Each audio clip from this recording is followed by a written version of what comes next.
Faye. nan ne. xam nga xeex. ou da ngay xeex.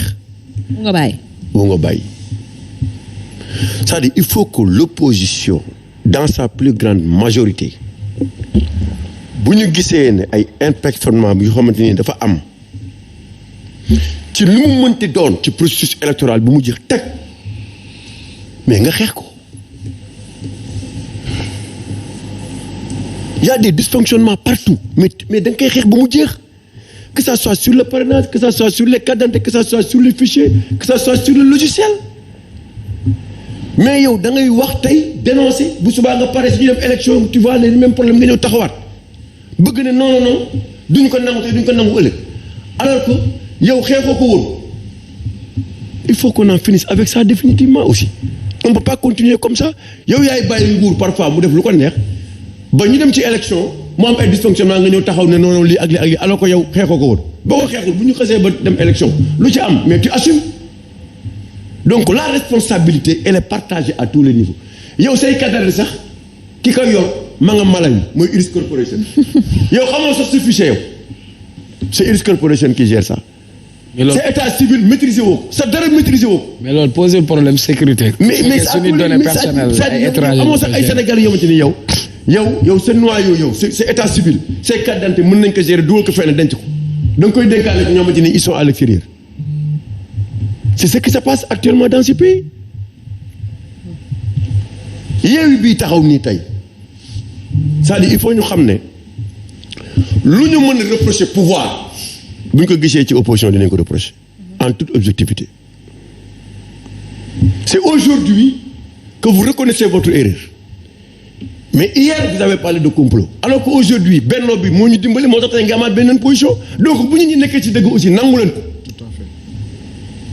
bu leen xagar nit ki parce que tey wax nañ ne non opposition bi nekkul ci yoon n'est-ce pas tey mu am benn fait bu déroulé ak ce qui se passe ak Benno ngeen ne nag woy lii ak lii ak lii ak lii alors que démb avant cette situation là moom ko amee yéen a ngi xagar nit ñi il faut respecter les gens aussi il faut respecter la société civile dont on parle mais pourquoi on dit que c'est une société civile corrompue Sonko l'a dit mais tey li am nii du ko wax parce que am na situation bu am. Omar Faye y a une part de vérité. waaw non dama ndànk rek waxuma la loolu. y a une part de vérité nag. waaw mais dama ndànk dama la. y a une société civile très corrompue. en tout cas bi mu fi nekkee ba léegi moom bi fi nekkee ba léegi nekk acteur yàlla dimbali ko mu nekk sur la scène politique amul benn société civile boo xamante ni bu nekk bu fekkee def il est victime d'une injustice gars yi xeexaluñ ko amul.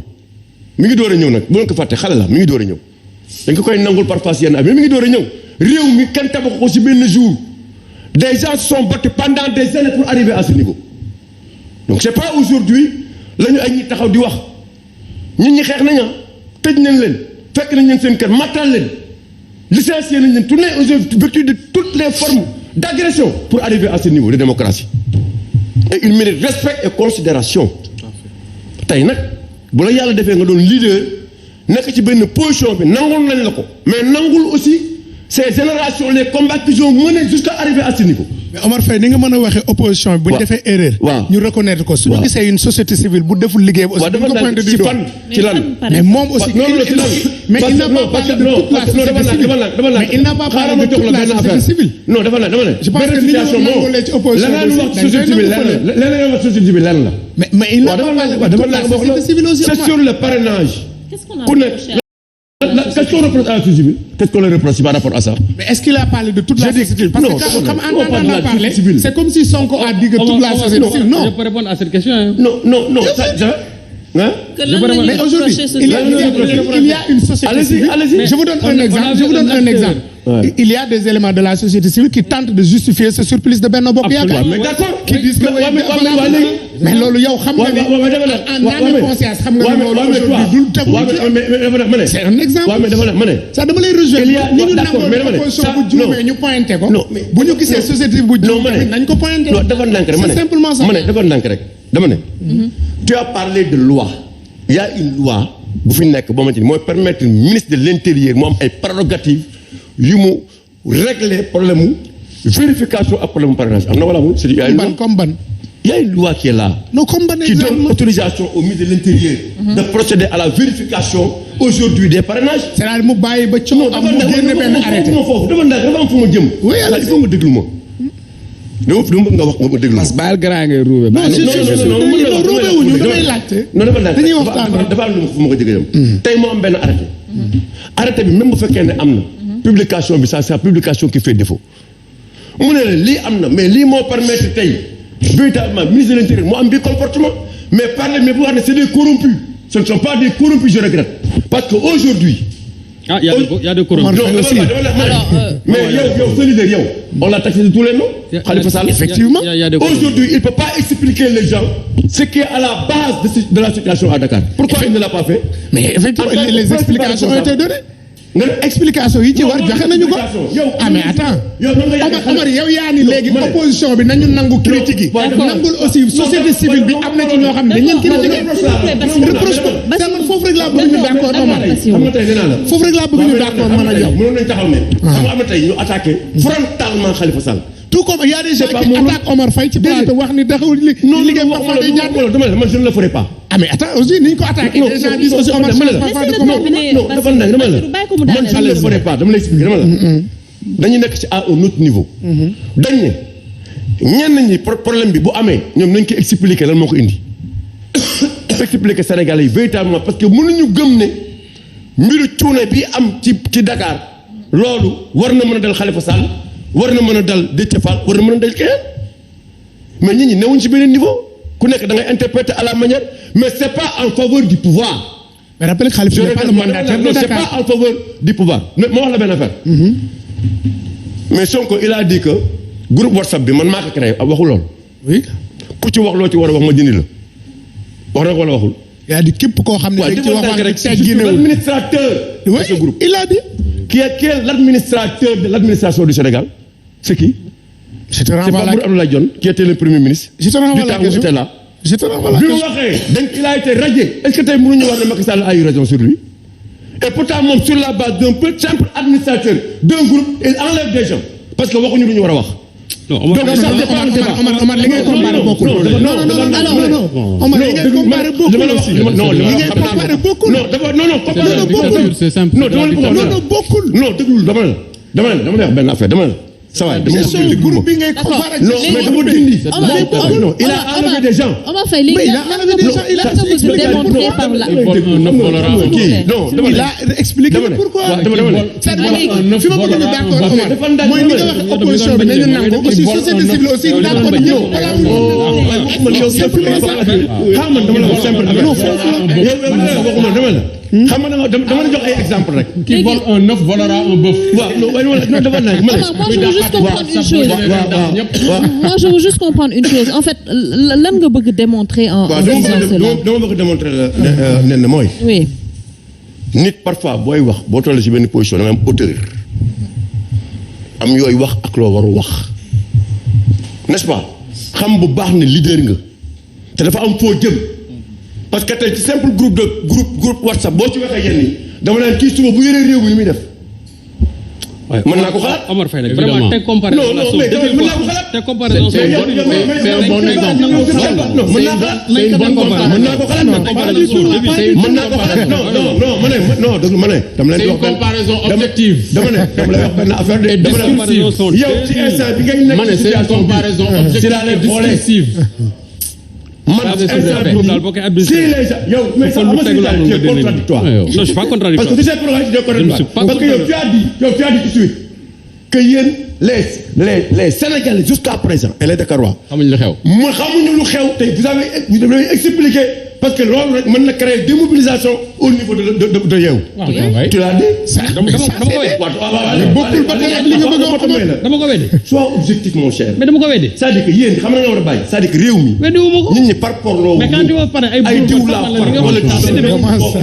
ñun logique bi ñu ne mooy analyser tey bu fekkee ne réew mi dafa am ñu bëri am yaakaar ci yow c'est à cause de leur comportement et de leur manière de faire. Omar Faye am na loo xamante ni bu ko sa comparaison yi moom vraiment c'est débile. parce que am lay xoolee. Omar Omar Faye waaye bàyyi après nga tontu. dama ne la mais Omar Faye plateau bi lu mu démocratique y a de ces termes su ma fu génnoon nen mi animé dina la arrêté. c'est très simple. am na loo xam ne su ma ko fi waxoon tey mënu ma arrêté ko. c'est très simple. et c'est comme un pouvoir chef. mais c'est pas à toi de me dire qui est le modérateur. Tu ne l'es pas non plus. C'est pas toi qui instruis la police des débats. C'est pas toi aussi. C'est à toi de la fermer. ma ne xam nga tey mënoo wax ne Khalifa Sall amul lu muy représenté kenn du la ko wax. kenn du wax ne Khalifa Sall amul lu muy représenté kenn du ko wax. kenn du wax Pastef kenn du wax PUR mais dafa am le minimum. Un leader c'est pas n'importe quoi.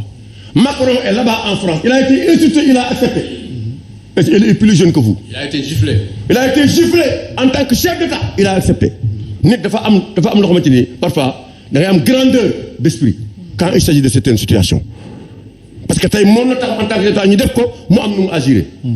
moo tax ma ne la yenn saa yi am na lu xamante ni ne il faut nga am grandeur am tolluwaay parce que ñun gis nañ ñu xamante ni ne c'est des membres légitimes de Yewwi reconnus même s'ils sont pas représentatifs mais ñu mën a apporter un plus la représentativité politiquement c'est pas seulement électoral tey mën nga wax ñëpp déglu la am na ñoo xamante ne politique ñu te bu ñu waxee nit ñi déglu leen topp leen ci li ñu wax il faut ngeen jëlee en considération et il y en a dans Yewwi cette coalition c'est une machine vous l'avez dit Serigne Sall il ne cesse de parler de machine cette machine c'est pas ni une personne ni deux personnes ni quatre personnes c'est un groupe de leaders qui se sont retrouvés pour créer ce groupe pour créer cette machine là. Mais il y a une locomotive. Mais moo tax waa mais d'accord. Mais il y a une locomotive. moo tax ma ne la parfois. Il faut reconnaître aussi que dafa am locomotive aussi. Parfois, cher. Vas-y Omar, parfois. Il y a une locomotive. Yooyu moom loo ci mën a wax rek c'est que am na locomotive. Surtout le débat sur la société civile. Oui, on va. Gis nañ réponse également bu société civile apportée par rapport à ça société civile bu ñu gis quand même désolé bu ñu jëlee yenn kàddu yi peut-être teg leen ko. waaw xam nga baal ma ko. Même si bu fekkee dañoo wax ne que c'était juste une partie de la société civile. nga baal ma ko ngeen baal ma ko ñuy seetaan aussi ñu baal ma ko xam naa damay def hors sujet après ñëwaat moment bi ñuy toog fii ñun di wax ci ay waxu politique élection parti bi jàppal fii sénégalais yaa ngi dee quoi ñu ngi ñuy rey quoi actuellement à Pikine Rue 10 école 5 pas loin de fi ma dëkk benn femme boo xam ni dafa nekk ci multiservice ñu fekk ko fa tër ko ren di yóbbu xaalis non actuellement nii au moment où nous sommes là coow laa ngi foofu barki démb gis ngeen ay punkal nekk ci ay scooter dàq ji nit ba ci biir kër j'adresse juste un message parce que oui partout amul fenn fu ñu amee sécurité qui a été agressé voilà dëkk bi kenn amul sécurité moment bi ñuy wax politiciens yi yéen ñii yéen a yilif réew mi yéen a bëgg a yilif réew mi wax leen ci lii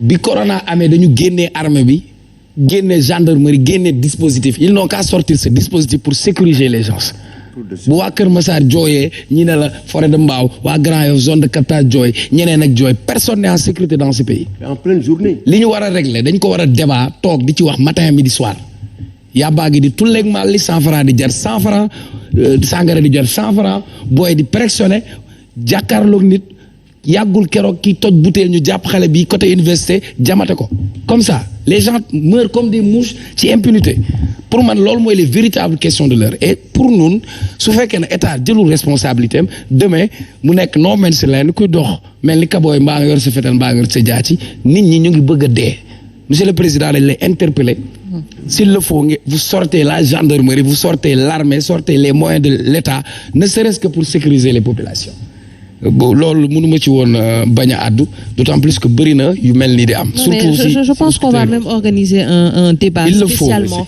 pour parler de l'insécurité parce que de plus en plus ñu ngi koy gis ces en plein jour. voilà donc nga taxaw ceux qui sont dans les. ba pare lâché ba pare que juste un téléphone ñu jël sa bakkan ñu tër ko ren di man barki dem fi may tëdd noonu rek dama jékki-jékki dégg ay yuuxu pour man ñaari xaj yu kii la bi ñu dawee wàcc ndeket xale bu jigéen bi ñi scooter lañ nekk. ñëw këf saagam de comme ça su xawoon a jéngu xaw a bañ saag bi ñu jam ko ki lay jam état d'ivresse lay nekk gisul xam nga am na ku ñu jàppoon tribunal daa dóor papaam birig papaam di julli ñu laaj ko loo def nii mu ne waa dama foog ni kaña la tant que drogue baa ngi fi tant que réglé wuñ yenn questions yi du ñu mën a régler li alors je vais revenir sur ce sujet ngeen baal ma rek cette petite digression il fallait que moo ça me tient à cœur c'est important voilà liñ doon waxtaanee yëpp xaaral sax maa xool fan laa jël rek ci benn angle daal ci dem gis nga dëgg moo neex yàlla. wax nga dëgg Ousmane Sonko xale la mais daa ñëw nekk xale am coow dafay am yàlla moo ko may peut-être ci benn période ci benn cycle parce que politique aussi cycle la il faut qu'on se dise la vérité.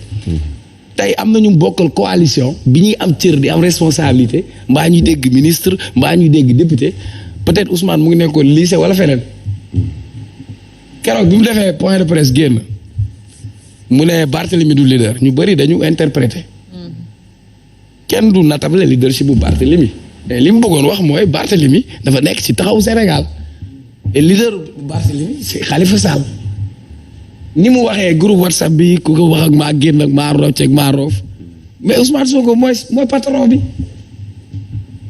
démarche bi ñu ànd seeg ñu ba il a agi ainsi coalition Yewwi Askan Wi su bu dee oto buy daw moteur bi Ousmane Sonko la ñii nag mën nañ indi huile ñii indi ndox kële indi pono